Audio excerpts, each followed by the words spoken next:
popping apart too. ST bonnet repair.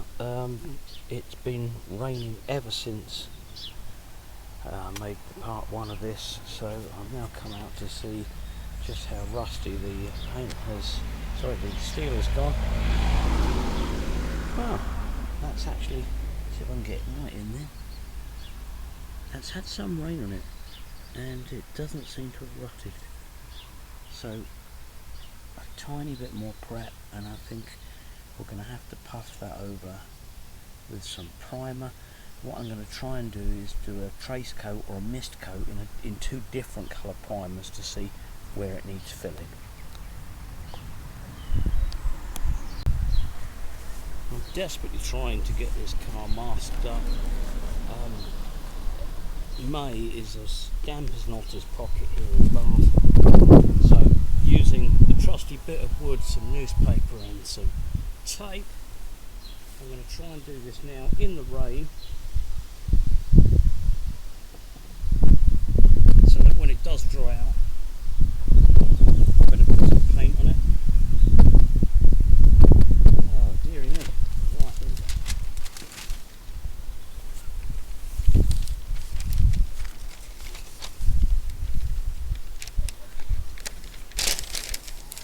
The rain's actually helping let the newspaper stick, which is handy.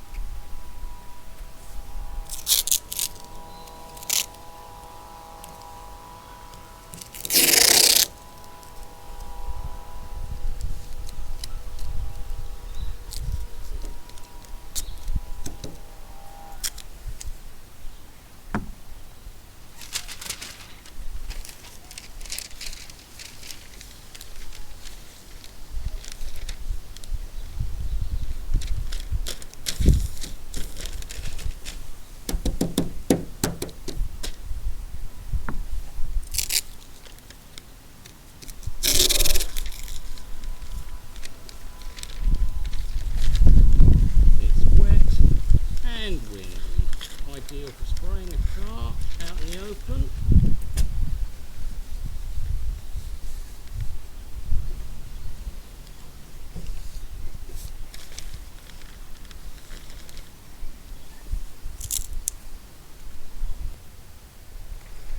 Okay, we've got the wood block in place.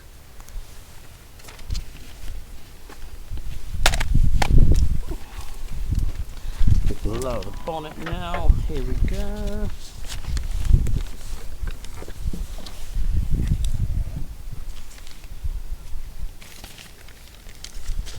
And our soggy newspaper needs to be held down with a bit of tape.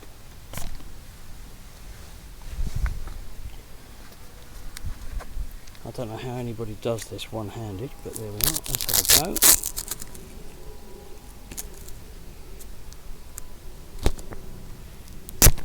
Hey.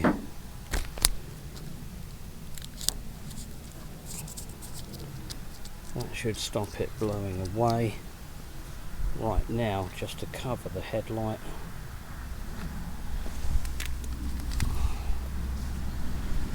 Yeah.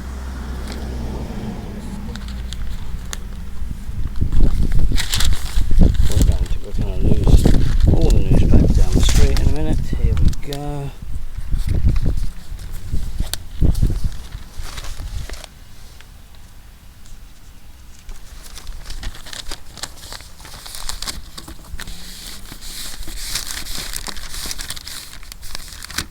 That should protect enough of the car. I'm now wrestling with tape and the wind, and I'll come back to you when this thing's taped down.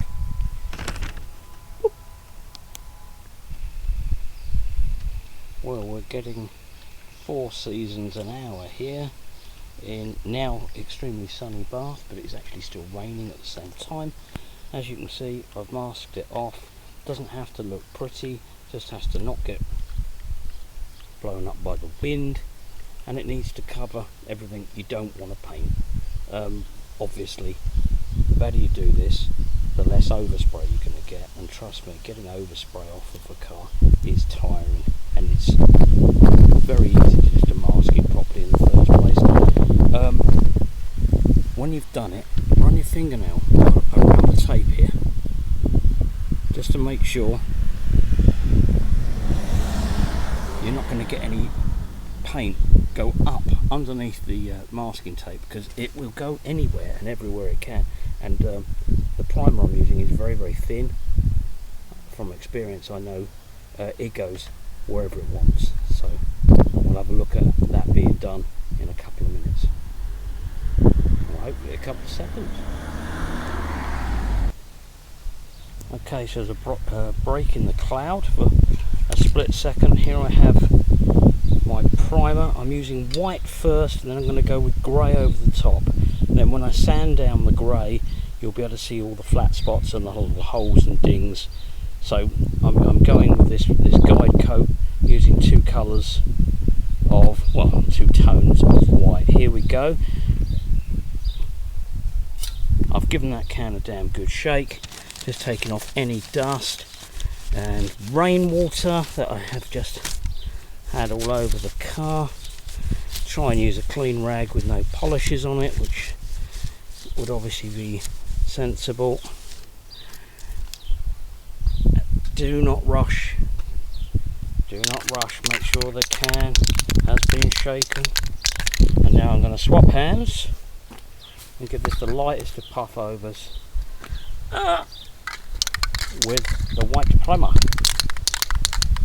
Wish me luck, everyone. Here we go.